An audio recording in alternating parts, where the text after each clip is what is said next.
So I assume that most people are aware of what's going on with this coronavirus.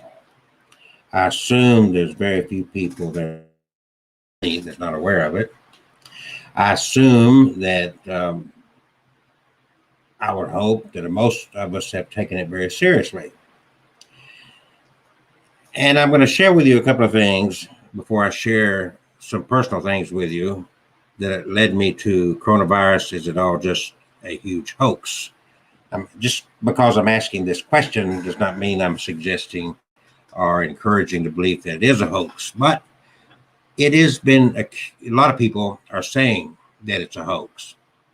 In the midst of all this, today's news, let me find today's news. We know what, if you're in Alabama, you know that Jefferson County has shut all non essential retail stores, shut down, and all the bars, all the restaurants, all that kind of stuff. It is a ghost town pretty much over there. And now they are utilizing the police force to enforce these strict orders, which were put in place, I guess, by the health officials in Jefferson County. The whole state is under some very high restrictions, not all of them as strict as what's in Jefferson County. We live right next to Jefferson County and Shelby County, even though we're a little bit looser in that. All through the state, all the bars and restaurants are closed. The only eating out you'll do is through a drive-through or curb service. You're not going to go into any facility and sit down with anyone and eat. You got to pick up and go, and that's where it is. So as we go through this, and I asked this question, I did a little live stream earlier, but then I checked the news and it's like, well, they're even using the police in Jefferson County to enforce this strict thing. But what happened to me today really took this to a whole new place in my mind, what I see happening. The first thing that happened, of course, I had noted my wife is invalid. She's elderly, invalid, and requires home health care. She's got open wounds, her legs, her feet. They changed bandages, so forth. As this coronavirus thing ramped up and the warnings ramped up and so forth,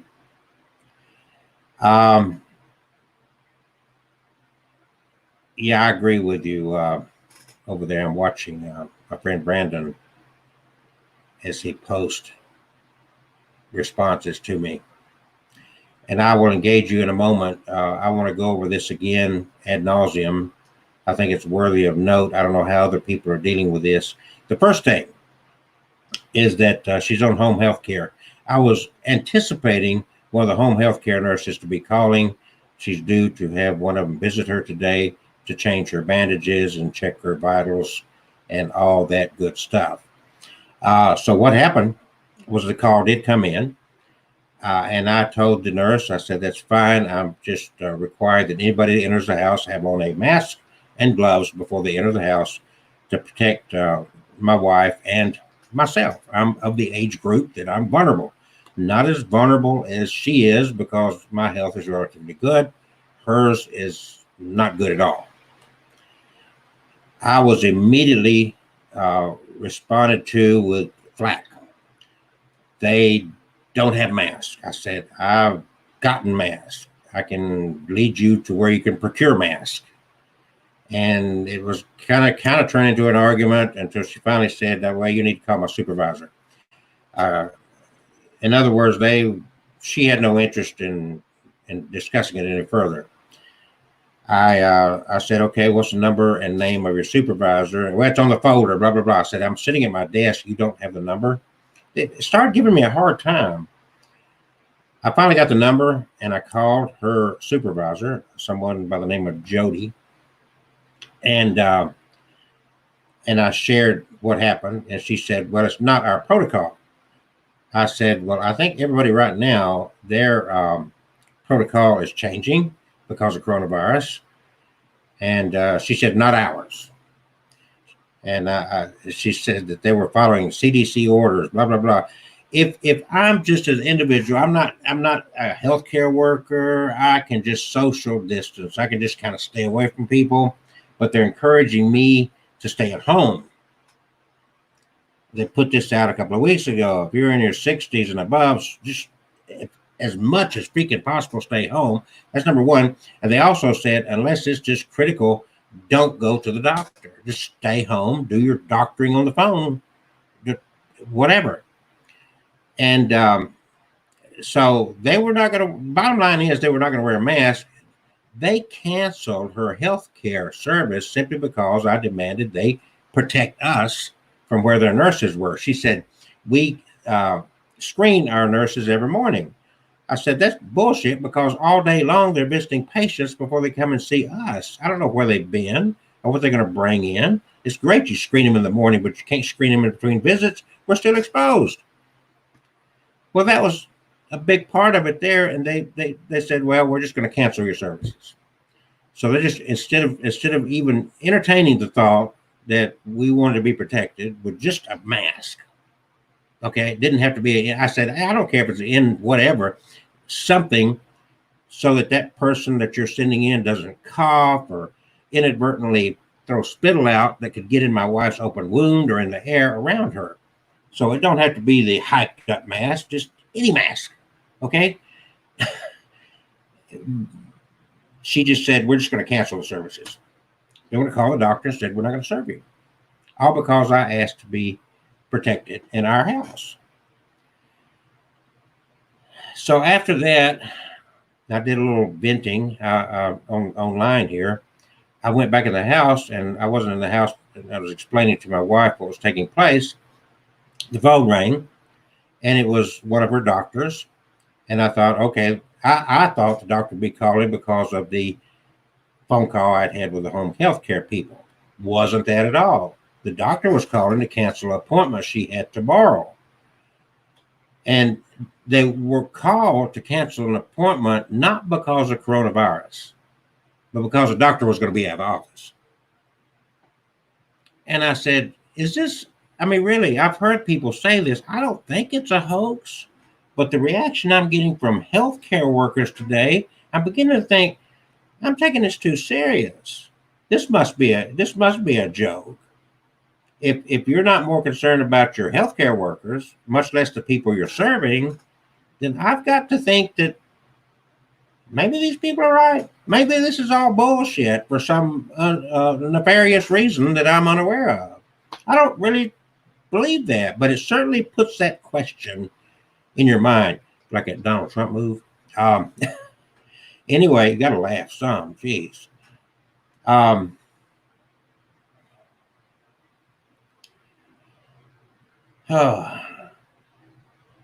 It raises all these questions, though. I mean, really?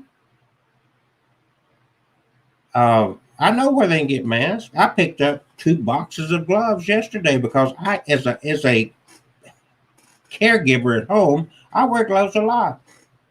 And this is the woman I live with, and I still wear gloves when I deal with human waste and so forth. I'm going to protect myself. She can't control what she's got, but I can control me getting something from it. Practical move, in my opinion. But here, these nurses, their home health care, they're not going from hospital bed to hospital bed where they could actually stop between rooms and properly sanitize and whatnot. They're going from one person's house over here to another person's house over here, as far as I know, possibly stopping at a drive-through or a convenience store and handling this and doing that, and then coming into my home. I'm just totally blown away by this. I'm not living in fear. I'm just proceeding with caution. That's all. I'm not shaking and going, it's not that, but it's like, really? Am I taking this too serious? Is this not what it's all beefed up to be? Are the county officials and state officials and CDC, is this all ramped up to a degree? Is it just a joke? Should I? Well, screw it. If the healthcare workers are not concerned about it, I don't understand. So yeah, I'm confused, and that's why I put, is it just a huge hoax? I don't know what other people are experiencing. I don't know other people. I don't know personally if anybody is just a caregiver and got home health care like we do. I don't have anybody in my line of sight with that. But I understood from the CDC that if you are in this age group, you got that if you're got a doctor's appointment, it's not a critical thing that you should not go. That's what I understood. Um, I understand the 6 feet uh, social distancing. I know that a nurse has got to get closer than 6 feet to change bandages. I get all that. I also know that I just don't understand. It's just like I don't understand how everybody's buying out the mask and gloves, but when you go around town, nobody's wearing the mask and gloves. It's like, what's the point? Are you just buying it to say I've got it? I mean, why buy it if you're not going to use it? When I go out in public, I'm wearing my mask and I'm going. I mean, why have it if you're not going to be hoarding this stuff? You think you're going to profit by reselling it? Is that where your motive is? I don't know. But I have yet around here, I've seen one person in the last few days in public wearing a mask and gloves like myself. And that was the manager of the Aldi store here in Alabaster. And he was putting up signs about social distancing in the store.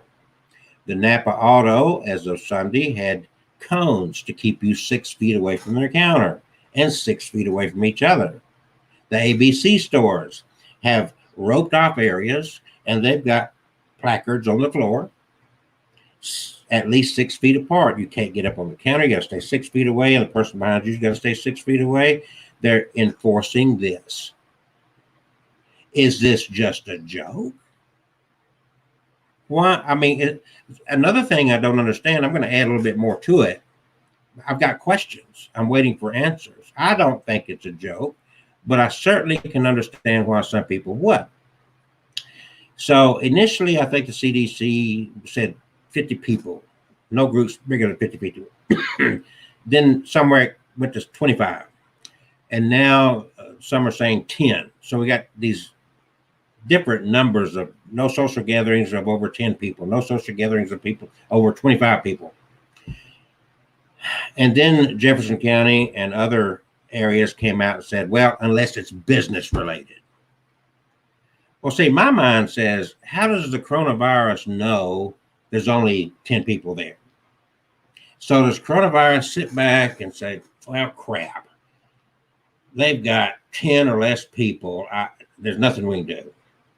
But all of a sudden you add an extra person in the mix and coronavirus, we're coming to get you.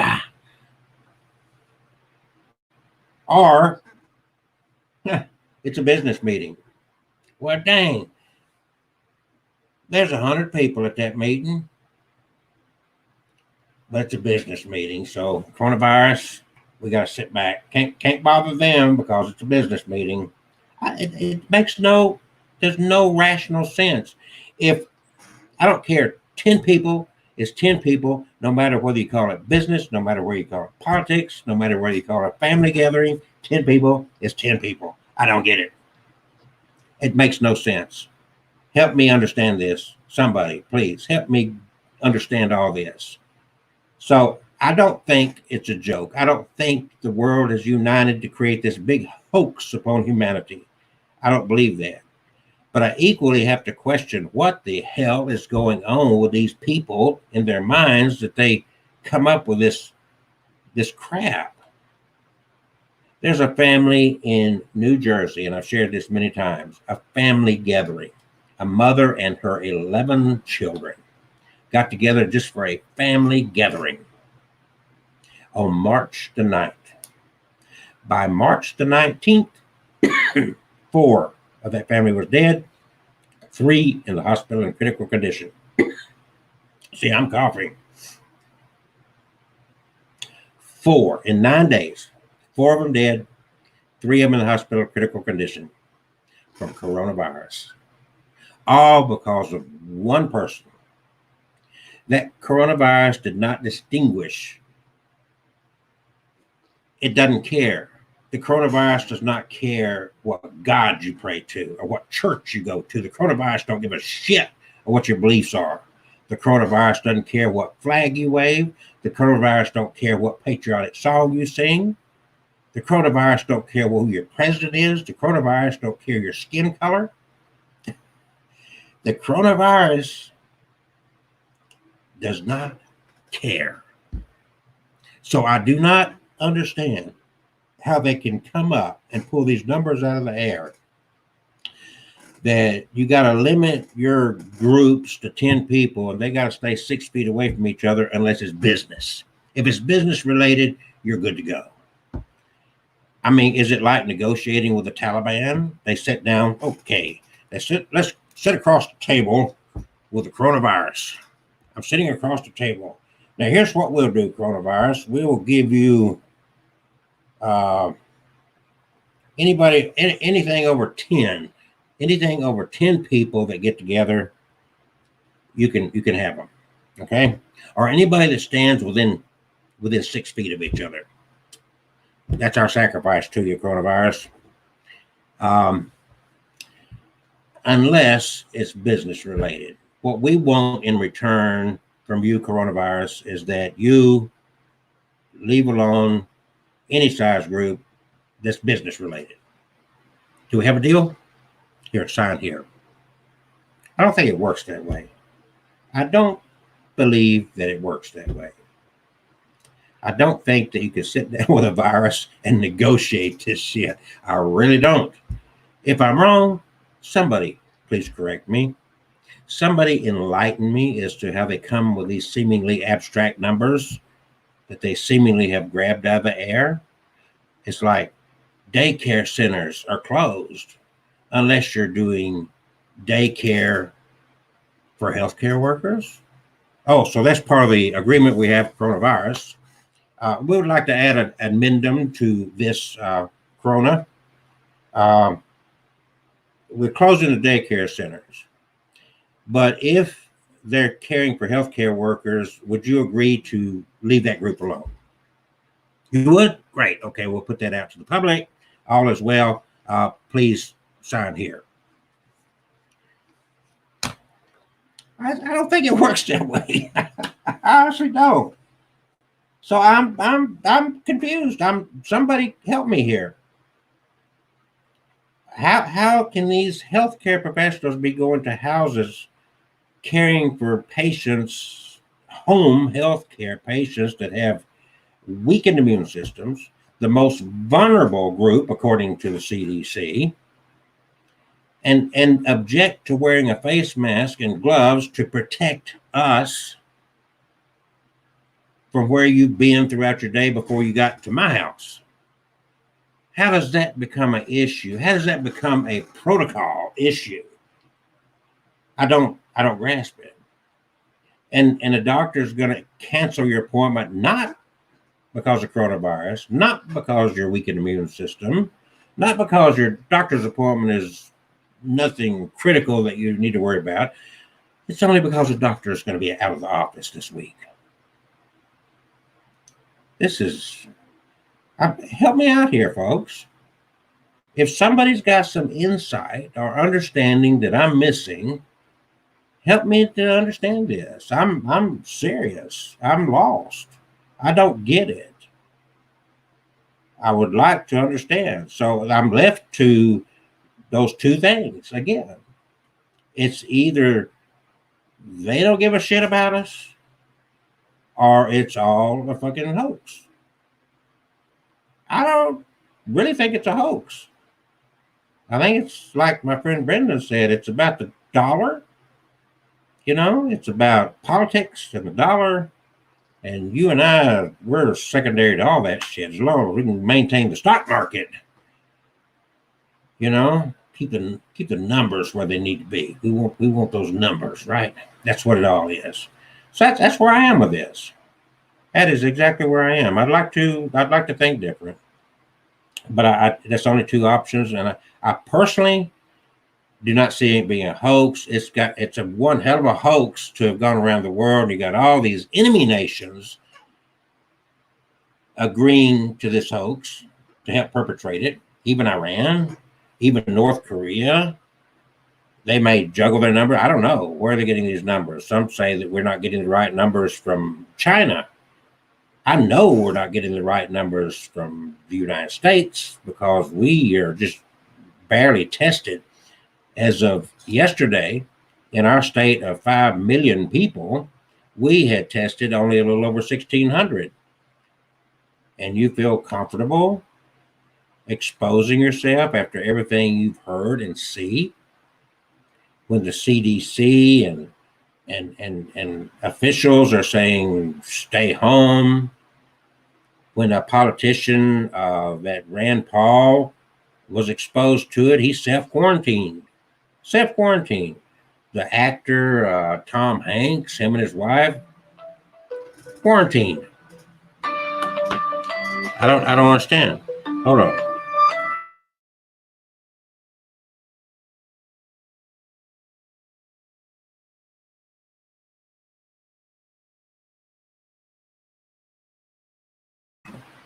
Okay, interrupted with a brief phone call. So, folks, you're free to comment on my YouTube channel or Facebook, either one. I'm interested in hearing what you got to say, and I'm lost.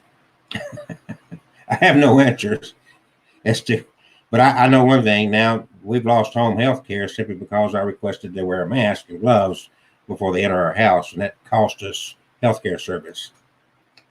Wow. Makes you feel all warm and fuzzy inside, don't it? It makes you feel important. Makes you feel loved. And by the way, Brendan, I appreciate your words. I really do appreciate it.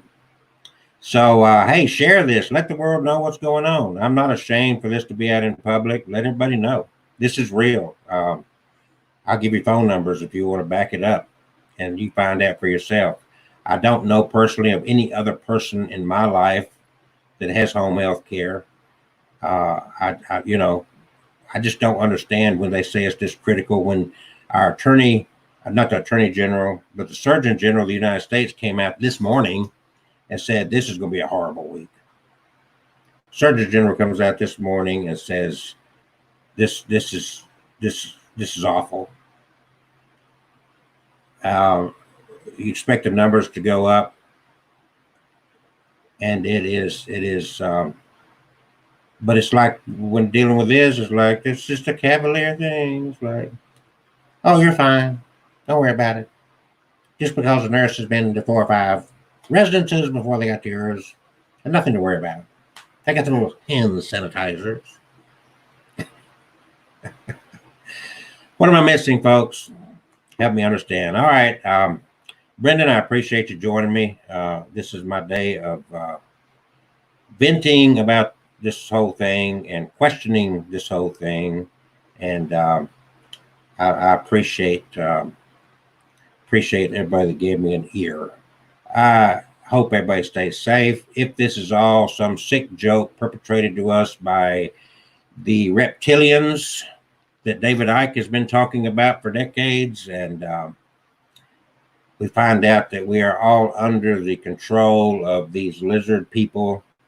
I don't know. I think I might be able to deal with that better than what I actually see going on here with these people. So let me put that out there. If you're a reptilian, if you're one of them, please expose yourself to me.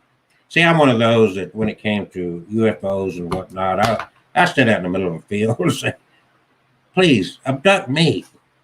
I have nothing to lose. Abduct me. I'd like this experience. I'd like to be on Oprah Winfrey and write a book. Please abduct me.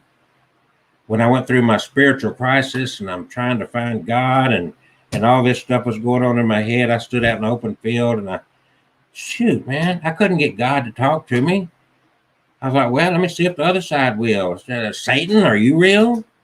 Talk to me, Satan. I'm persona non grata. I couldn't get God or Satan to freaking talk to me. They just like, gosh, near death experience. Yeah, I've had 2 times in my life that I was unconscious, and they say near death. Um, man, I didn't see the light, man. I didn't see Jesus. I didn't see Muhammad. I didn't see shit. Kind of disappointing when all these other people are writing these books and getting on TV and talk shows and whatnot.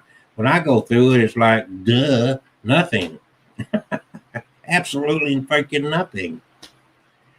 So that's a shame. And I've had some experiences. Don't get me wrong. I'm not saying that these things don't happen. I've had my UFO experiences and whatnot, but I can't. It's like, anyway, I think we got to, instead of looking for ghost hunting, and I think instead of looking for Bigfoot, we need to be on an active pursuit for these reptilians, these lizard people. I think there's something up under there. I think we need to get together. We need to devise some kind of lens for a camera that reveals. It's like that show, that movie where you put on those glasses and you can see the real, what's under there. You know what I'm saying? Have you seen that movie? Yeah, we got to develop something like that. So when we walk out, we see the real deal. We see those lizard people for what they are. That's what we got to do. So let's get together and put that together, and I think we'll be on to something. I don't think it's ghost. I don't think it's Bigfoot.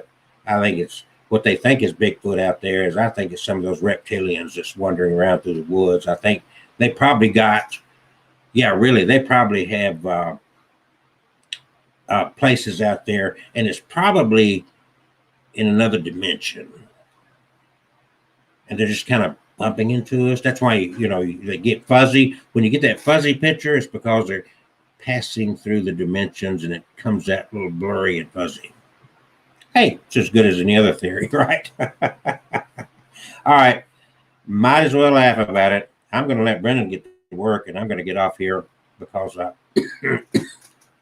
coughing. Oh, God. At least I'm in a graveyard.